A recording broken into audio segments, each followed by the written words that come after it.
Hi, I'm Benjamin Hunting with Auto by Tel, and you're watching 10 Things You Need to Know by the 2016 Honda Civic. Number 1, eye-catching styling. The previous generation Civic was a bit boring to look at, and since the compact segment and pretty much actually every part of the automotive industry is so focused on design these days, no matter what you're paying for the vehicle, the 2016 model looks a lot better. It's also 2 inches longer, an inch wider, and an inch lower, which fattens it up and places it well against competitors like the Mazda 3 and the Toyota Corolla. Number 2, bigger interior. Overall, the Honda Civic now has 3.7 additional cubic feet of interior volume for passengers, as well as 2.6 cubic feet of trunk space, which actually brings the total of the trunk to 15 cubes.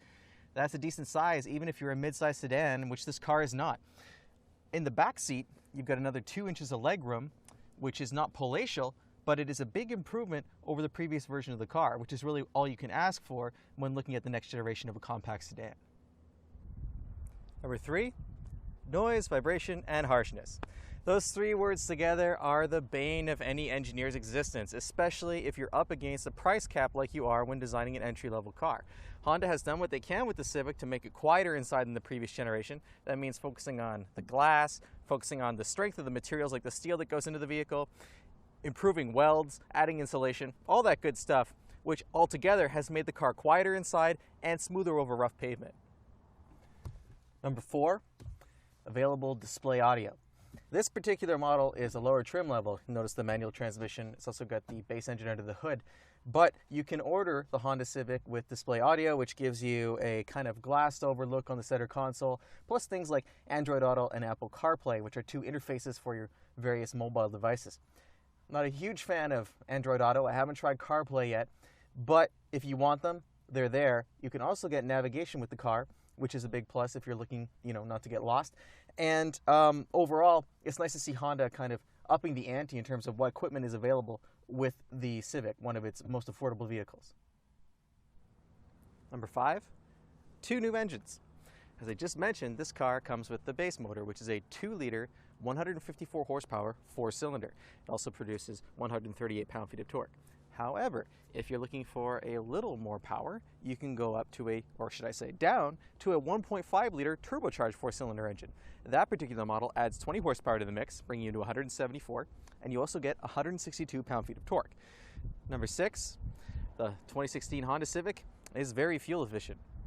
It really doesn't matter which one of those engines you choose. The ones I mentioned earlier, the 2-liter or the 1.5-liter turbo, both of them get 31 miles per gallon in the city, and they're actually both over 40 miles per gallon on the highway. There's a slight edge given to the 1.5-liter turbo. With the CVT, you're looking at 42 miles per gallon while you're cruising. That's an improvement of between 1 and 2 miles per gallon, depending on configuration, compared to last year's car. In fact, if you want to consume as much fuel as possible, you have to really work for it, or should I say not work for it, and order the base model with the 6-speed. I think that one drops you under 30 miles per gallon tooling around town.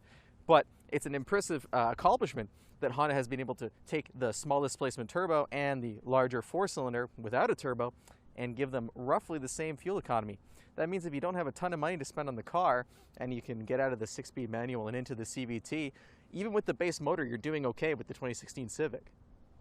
Number 7, a surprising number of upscale options.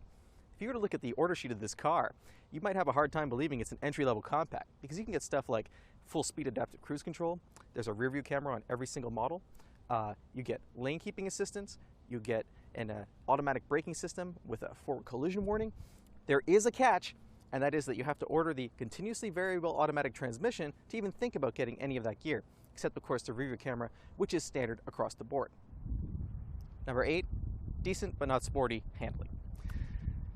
This is an affordable compact car. It is not a Mazda 3. It's not even a Volkswagen Golf. When the road gets twisty, it's not going to put a smile on your face. That's completely fine. The car was designed for commuting, it was designed to be efficient, and it was designed to be reasonably comfortable. Go into it with those expectations, and you're not going to be disappointed by the experience that the 2016 Honda Civic gives you from behind the wheel.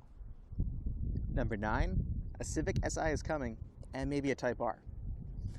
All that I just said about the Honda Civic not being all that fun to drive, well, that's because there's a version of the car on its way that will take care of that problem. The Honda Civic Si is coming. We'll probably get it in coupe and in sedan versions like we did before, and it will probably have a hotter version of the 2-liter engine that's in this car. or perhaps the 2.4 liter that was available with the previous car. Number 10, 2016 Honda Civic is affordable but not the cheapest compact car out there. The car that you see behind me, the base 2 liter with the 6-speed manual, will cost you $18,640. If you want to spend all the money in the world on a Honda Civic, you're looking at about $26,500 for a 1.5 liter turbo with the CVT and a lot of bells and whistles.